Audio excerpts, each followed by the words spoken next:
Arão, ele não escolheu o caminho, foi escolhido para caminhar. Não pediu um púlpito, mas recebeu o altar. E mesmo entre falhas e glórias, Deus o chamou de santo. A história de Arão não começa com um chamado espetacular, nem com uma visão celestial. Ela começa nos bastidores, na sombra de um irmão mais novo. Enquanto Moisés fugia do Egito e encontrava Deus em uma sarça ardente no deserto, Arão permanecia entre o povo, ouvindo os gemidos da escravidão e aguardando silenciosamente a redenção que tardava a chegar. Era o primogênito da casa de Anrão e Joquebede, da tribo de Levi, irmão mais velho de Moisés e também de Miriam, um homem que nasceu sob o peso da opressão egípcia, mas que carregava em si uma herança sagrada, o chamado de Deus sobre sua linhagem. Quando Moisés relutou em aceitar a missão de libertar Israel, dizendo-se pesado de língua, foi Arão quem Deus escolheu como voz. Uma escolha que diz muito sobre o coração de Deus. Ele não procura apenas os mais fortes, mas os disponíveis. Arão não era o libertador, mas seria o porta-voz do libertador, aquele que falaria ao povo, que representaria Moisés e que caminharia ao lado dele no cumprimento do plano divino. Arão era, aos olhos de muitos, apenas um apoio, mas para Deus era um instrumento de autoridade. Enquanto Moisés subia ao monte para ouvir a voz do Eterno, era Arão quem permanecia entre os homens, entre o povo e o céu, entre o sagrado e o cotidiano. Sua missão não era fácil. Ele teve que falar com o faraó, realizar sinais com a vara, enfrentar resistências e incredulidades. Mas também foi ele quem viu de perto o braço forte de Deus ferindo o Egito com pragas. Foi ele quem ouviu o clamor dos que choravam por liberdade e viu com os próprios olhos o mar se abrir. Arão não começou como sumo sacerdote, mas o Senhor o separou para essa função. Escolheu-o para vestir as vestes santas, para entrar no lugar santo, para interceder pelo povo. E ao fazer isso, Deus estava preparando Israel para algo maior, a revelação do verdadeiro sumo sacerdote, Cristo. No entanto, a caminhada de Arão não foi feita apenas de honra, mas também de falhas. E isso o torna ainda mais humano, ainda mais próximo de nós, porque sua história é um retrato da tensão entre o chamado divino e a fragilidade humana, entre o altar e a areia do deserto, entre a glória e o erro. Essa é a história de Arão, o homem que foi voz, que foi sacerdote, que foi irmão, e que mesmo entre altos e baixos foi sustentado pela mão do Deus que escolhe vasos imperfeitos para realizar planos perfeitos. Se essa história já te tocou de alguma forma, deixa seu gostei no vídeo. Isso ajuda muito. E se quiser receber mais histórias bíblicas contadas com profundidade e reverência, se inscreva no canal e ative o sininho. Vamos continuar. Arão, embora muitas vezes lembrado como o primeiro sumo sacerdote de Israel, teve sua vida profundamente entrelaçada com a missão de seu irmão Moisés. E ainda que Moisés estivesse à frente do povo como libertador, foi Arão quem Deus escolheu para ser sua voz. Uma escolha sutil, mas repleta de significado espiritual. A tradição rabínica aponta que Arão já era um líder respeitado entre os hebreus no Egito. Era conhecido, ouvido, talvez até seguido por muitos. Quando Deus o enviou ao encontro de Moisés no deserto, Arão não resistiu. Correu ao seu irmão, abraçou o chamado e desde aquele momento tornou-se o canal entre a palavra divina e a resistência de Faraó. Na presença do rei do Egito, Arão não hesitou. Lançou a vara que se transformou em serpente. Apresentou sinais, enfrentou a dureza de coração de Faraó e ao lado de Moisés viu o Egito se curvar sob a mão de Deus. Cada praga era uma sentença divina contra os deuses pagãos. E Arão estava ali, não como espectador, mas como instrumento. Mas sua missão não parava no Egito. Quando o povo finalmente saiu, Arão esteve presente em cada passo. Ele viu o mar se abrir, caminhou em terra seca, provou o maná que caía do céu e a água que jorrava da rocha. Ele esteve no monte, no tabernáculo, na batalha, no clamor do povo e na presença de Deus. Foi a Arão que Deus conferiu o sacerdócio, uma função sagrada, restrita, revestida de glória. Arão vestia o éfode, o peitoral com as 12 pedras, a mitra santa com a inscrição Santidade ao Senhor. Ele entrava no lugar santo para interceder por uma nação inteira. Sua voz carregava o clamor de 12 tribos. Seus passos pisavam onde nenhum outro homem podia entrar. Mas junto com essa honra, vinha uma responsabilidade enorme. Arão representava o povo diante de Deus, e como sacerdote, não podia falhar. Mas ele falhou. Quando Moisés subiu ao Sinai para receber as tábuas da lei, o povo se impacientou. Sentiram-se abandonados. Clamaram por um Deus visível, algo que pudessem ver, tocar, seguir. E Arão cedeu. Recolheu brincos, moldou o ouro, formou um bezerro, construiu um altar e declarou uma festa ao Senhor. Foi um momento de profunda confusão espiritual. Arão talvez achasse que estava fazendo algo que apaziguasse o povo sem romper com a fé em Deus, mas terminou aprovando idolatria. Ele, o sacerdote, havia permitido a quebra do primeiro mandamento: não terás outros deuses diante de mim. Foi uma queda dura.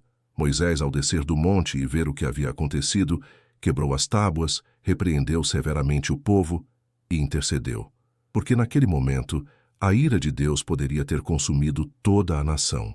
E Arão, mesmo tendo pecado, não foi destruído. Porque onde houve pecado, também houve intercessão. E onde houve intercessão, houve misericórdia. Esse episódio marcaria a vida de Arão. A partir dali, ele teria que caminhar com o peso de ter sido a voz de Deus, e também o autor de um dos maiores tropeços espirituais do povo. Mas Deus o restaurou, permitiu que continuasse exercendo seu sacerdócio, porque em Deus a restauração não nega a responsabilidade, ela a aprofunda. Arão agora não apenas intercedia por pecadores, ele conhecia o pecado, e isso o tornava ainda mais sensível à dor, ao clamor e à fragilidade de Israel. Após os episódios do bezerro de ouro, Arão voltou a caminhar ao lado de Moisés, agora com ainda mais temor e consciência do peso de sua vocação. Ele havia provado a misericórdia de Deus, mas também aprendera que a santidade não é opcional para aqueles que ministram diante do Senhor. Durante os anos de peregrinação no deserto, Arão foi presença constante nas decisões, nas cerimônias, nos momentos de crise. Quando o povo reclamava por água, quando murmurava por comida, lá estava ele. E em meio a tantas situações difíceis, uma em especial revelou a complexidade de sua função. Foi quando os amalequitas atacaram Israel. Enquanto Moisés permanecia no alto do monte com os braços erguidos, Arão, ao lado de Ur, sustentava suas mãos. E enquanto os braços de Moisés estavam levantados, o povo prevalecia. Mas quando caíam, os inimigos ganhavam força. A imagem é poderosa. O líder no topo, em oração, e Arão, como servo e irmão, sustentando em silêncio. Uma lição viva de que liderança não é apenas sobre comando, mas sobre suporte, comunhão e aliança. Mas Arão também viu os reflexos da sua própria influência. Seus filhos Nadab e Abiú, que tinham sido separados para o sacerdócio, se aproximaram do altar com fogo estranho, algo que Deus não havia ordenado. A ousadia deles, talvez nascida de empolgação, ignorância ou desrespeito, custou-lhes a vida. O fogo do Senhor os consumiu, e Arão permaneceu em silêncio. Não houve pranto naquele dia. O luto foi engolido pela reverência. Deus havia deixado claro que não seria tratado com banalidade. E Arão, o pai, teve que ser também sacerdote. Teve que aceitar que o Deus que chamou sua casa também disciplina sua casa. Esse episódio foi um divisor. A partir dali, a seriedade do sacerdócio foi estabelecida com ainda mais rigor. O incenso, o sangue, os sacrifícios, as vestes, tudo tinha um propósito: representar o sagrado diante do profano. Arão entendeu com dor que santidade não é uma opção, é uma exigência. Mesmo com esse peso, ele continuou. Participou da consagração do tabernáculo, realizou sacrifícios em favor do povo. Entrava no dia da expiação no Santo dos Santos, com o sangue da oferta pelo pecado. Ninguém mais podia entrar ali, somente ele. E mesmo ele, só uma vez ao ano. Arão tornou-se um símbolo, o primeiro sumo sacerdote da história de Israel, o elo entre o povo e Deus, a ponte viva que apontava para o verdadeiro sumo sacerdote que viria, Jesus Cristo. Cada oferta que ele apresentava era um eco do sacrifício eterno que estava por vir. Cada gota de sangue derramada era a sombra da cruz. Mas nem mesmo um ministério tão sagrado o isentou de falhas. Quando sua irmã Miriam se rebelou contra Moisés, Arão se juntou a ela. Questionaram a liderança do irmão, insinuaram igualdade de autoridade. E Deus ouviu, e Deus respondeu. Miriam foi ferida com lepra. Arão, ao ver sua irmã naquele estado, clamou com dor. Pediu a Moisés que intercedesse. E Moisés, com o coração quebrado, orou por ela. Deus a curou. Mas o episódio marcou uma nova lição. Autoridade espiritual não é fruto de cargo, mas de chamado. E Arão entendeu que não basta ter voz, é preciso ter submissão. Mesmo assim, o amor de Deus continuou sobre ele, e a função sacerdotal se manteve. Arão era frágil como qualquer homem, mas era escolhido, separado, ungido, e por mais que sua humanidade o limitasse, a graça de Deus o sustentava. O tempo avançava, e Israel seguia sua longa peregrinação pelo deserto. Arão, já marcado pelos anos e pelas experiências, continuava exercendo seu sacerdócio. Mesmo com o cansaço do corpo, sua função diante do povo e diante de Deus não cessava. Mas foi nesse cenário que mais uma vez o peso da liderança recaiu com força. Num episódio marcante, o povo novamente se rebelou por falta de água. Estavam em Meribá, um lugar onde a fé se confundia com a murmuração. Moisés e Arão, diante da multidão sedenta e enfurecida, buscaram ao Senhor. E Deus falou. A rocha deveria ser apenas tocada e dela sairia água. Mas diante da pressão, do desgaste e da constante incredulidade do povo, Moisés feriu a rocha 2 vezes. E Arão estava ao seu lado. Participou do erro, ouviu a instrução, viu o gesto. E o que poderia ter sido mais um testemunho da fidelidade de Deus, tornou-se um juízo para os líderes. Deus, com firmeza, declarou que ambos não entrariam na terra prometida, porque não o santificaram diante dos olhos de todo o povo. A punição foi dura. O deserto, que já havia consumido tantos por rebelião, agora também se tornava o destino final dos que haviam guiado a nação com tanto esforço. Arão não argumentou, não protestou. Silenciou-se diante da justiça divina. Ele sabia, liderar é privilégio, mas também é cobrança. E diante do juízo de Deus, até os mais santos se calam. Foi então que o Senhor ordenou que Arão fosse levado ao alto do Monte Hor.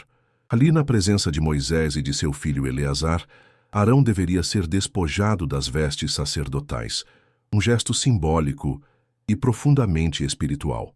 As vestes que por anos o distinguiram diante do povo, que carregaram o peso da glória e da intercessão, seriam agora passadas ao seu filho.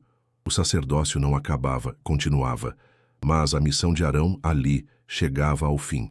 Ele subiu o monte em silêncio, sem escândalo, sem resistência, apenas com a consciência de quem havia servido, de quem havia falhado, mas também de quem havia sido fiel. Moisés, seu irmão, o acompanhou. Eleazar, seu filho, o viu partir. E ali, no alto, Arão entregou o fôlego. Seu corpo foi sepultado naquela altura sagrada.